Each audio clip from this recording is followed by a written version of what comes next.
Today I really want to make a video about something that's irritating the hell out of all of us, and it's really happening to all of us. Anytime somebody walks into a store, you're getting hit with a question that drives a lot of us crazy, but there's a reason why they're asking. So let me put the story out there.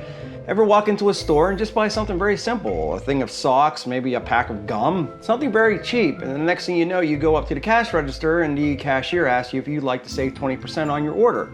You ask how, and they say by opening up a store credit card. I always tell them no, and sometimes they're pretty polite and they just let it go. But then sometimes, well, they're not so polite. We're gonna get into the story of why they act so aggressive sometimes and why they always try to push those stupid credit cards on you to begin with. So when you think of a store like Walmart or Lowe's or Home Depot or Kohl's, a lot of people think of stores that are selling you things, physical products that you walk in, you give them their money, and then you walk out with that product. But they're not just in that business anymore. Yeah, that's right. They're not just in the business of selling you products. They're in the business of selling you to a bank. Here's the uncomfortable truth. For many of these retailers, the clothes, the tools, the electronics, the gadgets, well, that's just a bait to get you into the store. The real profit is the credit card. You see, when you walk up to the cashier and you open up one of these credit cards, three things happen. The first thing that happens is a kickback for that store, a bounty from the banks that own those credit cards. But not only are these stores getting a bounty or a kickback, they're also saving money every time you swipe that card. You see, anytime I use my credit card somewhere,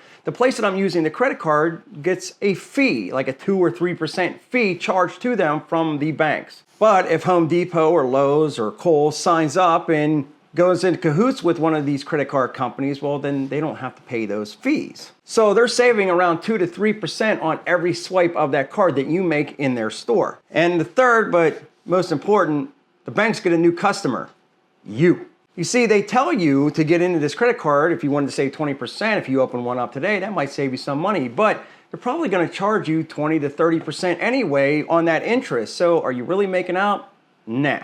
It's a perfect triangle of profit that everybody wins, except for the person buying the gum or socks. But here's another big misconception. This is how they trick you. When you open up one of those credit cards, say at Kohl's or Lowe's, you think that you're opening that card up directly through them because it has their logo on the front. So when I buy a sink at Lowe's, I think that I owe Lowe's that money, but that's not the case. It's whoever actually is backing that credit card, whether it's Visa, MasterCard, Chase, whatever. The other stores are just the middleman trying to get you into that system, into that credit card for them to all make money with. Again, retailers are not banks. They're not the ones that are funding these cards for you to go out and spend your money on. And basically all of them are backed by a large bank. The retailers are really the hype men and the banks are the loan sharks. But that brings us back to the cashier. Why are they so eager to push this on you? Are they making out on it? Well, no, it comes down to the corporate level and their managers putting pressure on them. Now, before I continue this, I want to give you two very short stories. One's about Home Depot, one's about JCPenney.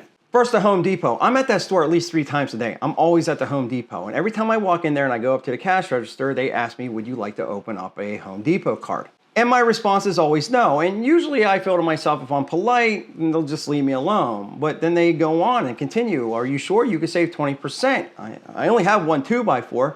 No, I would not. It was getting brutal. So I switched up my answer and I started saying, well, I already have one. And that's where it sort of shocked me, where even if I say I already have one, they try to get me to open up a second card. So it's quite annoying every time I go into that store. But the JCPenney really had me sort of stand back and be like, wow, what's going on here? So I went in to buy a suit one time at JCPenney. There was an older gentleman that was working and he measures your neck and all that good stuff, but I couldn't find a white shirt. I was looking for one that fit me around my fat neck and I was just having issues with it. So I asked the guy and he really didn't want to be bothered, it seemed, hence why JCPenney seems to be. But he did come over and he helped me and he did find a shirt that fit me pretty nicely. So we went up to the cash register and he asked me, would you like to open up a JCPenney card? Again, I told him, no, I have the money and I'm just gonna give it to you. And this is where I was sort of surprised. He looked at me, he goes, well, I helped you out. I said, what do you mean? He goes, I helped you out, I found your shirt, I helped you, you helped me. What? He was basically telling me because he helped me find a shirt that fit me that I owed him something by opening up a new credit card. It's very strange, but it really turned me off at JCPenney's and I never ever went back to that store again. And that brings us back to why are these cashiers pushing it so hard? I've had a couple people tell me if they didn't push enough or get enough people to sign up for cards, they get their hours cut. So I don't get too upset with the cashiers all the time because I realize that the managers and the corporate higher ups, they're pushing these employees to push me. They have to put me into debt in order to get more hours to feed their family. But let's say you do sign up for one of these credit cards. I get it, things are expensive, times are hard for a lot of people, and some people are really good at paying off their credit cards every month. Even though I don't like any of these credit cards, some are not as bad as the others, so let me explain the difference. Now, the first type of credit card we're gonna talk about is the closed loop credit card. This is your standard Kohl's card, Old Navy card. It only works in their store. You can't buy groceries with it, you can't buy gasoline for your car with it. It's basically useless everywhere else on the face of the planet except for that specific store. Then you have what's called an open loop card. This is like a Costco Visa, an Amazon Visa. These pretty much work everywhere. You can buy your groceries or your gasoline with them. But here's what you need to know about those. Every time you swipe that card, those stores get a percentage of that swipe fee. But here's the catch. The stores prefer you to have one of those closed loop cards. They want to trap you. In order to use that card, you have to physically go back to that store and use it. So say I have a Lowe's card and I need to buy a faucet for my shower. If I go to Home Depot, well, I have to pay out of pocket, but I already have the Lowe's card, so I might as well just go to Lowe's and I'll put it on my credit card and I'll just pay for it later. If you shop at Kohl's, well, again, you're trapped at Kohl's. If you don't have another credit card for Target or wherever else you're shopping, well, that's the place you're gonna be spending your money. You have to continually go back to those stores to use that line of credit.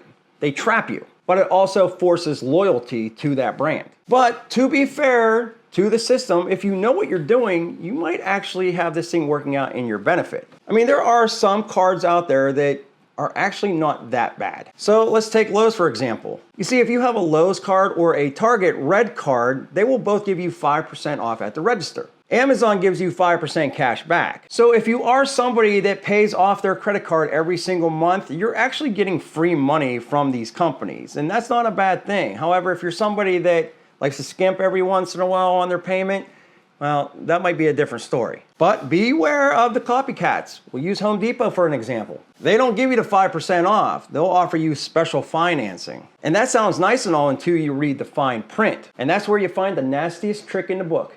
The deferred interest. Yeah, you've seen the signs in the store. No interest for 12 months for anything over $299 and above. And here's how they get you. Let's say you buy a TV for $1,000 and in 12 months you paid off $999 of that loan. But you leave $1 that you didn't pay. And then all of a sudden the clock runs out. Now logic says that you should only pay interest on that $1, but nah, that's not how it works. The reason? Well, it's because it was deferred interest, not 0% interest. The bank now goes back in time to the day that you bought that TV and then charges you the back interest on that $1,000 loan. That $1 mistake that you made now just cost you $300 in fees, and that's where they make their money. They're betting on you failing. So let's answer the question. Should you get a credit card at one of these stores, or should you just apply to a Visa card or a MasterCard and just use it wherever you want instead of having to deal with that loyalty bullshit? Well, if you're a person that's organized, maybe you're disciplined and never really carry a balance, then yeah, some of these cards could definitely work out to your favor. Sure, get the 20% off, save the 5% at register, and beat the system. But if you're the kind of person, even just a little bit, that says to themselves, don't worry about it, I'll pay it off later, whenever, don't get one of those cards. Later is expensive. Some of these interest rates could be 20 to 30%. That is a crazy, crazy high interest rate in case you weren't aware. The discount that you get at the register when you open up the card, it vanishes and then you owe even more money. So it's like a trap. Just remember, these stores aren't offering you favors. They're offering you loaded pew-pews and they're hoping that you shoot yourself right in the foot with it. Don't give them the satisfaction. And if you're one of those people like myself that feel bad getting upset with the cashier, just say politely and sternly, I don't want it. That's the end of the story. But I'm curious, how do you feel about this matter? Leave me a comment in the comment section below. And also, I don't want to turn this channel into one of those consumer rant channels. We're going to rant about a lot of different things. So if you like these type of videos, get subscribed, hit the bell notification, because we're going to blow the lid off of a lot of different things here. We can do it together. And if you want to know why these cashiers also ask you to round up on every purchase you buy at these stores, check out this video right here. We'll be back. More videos soon.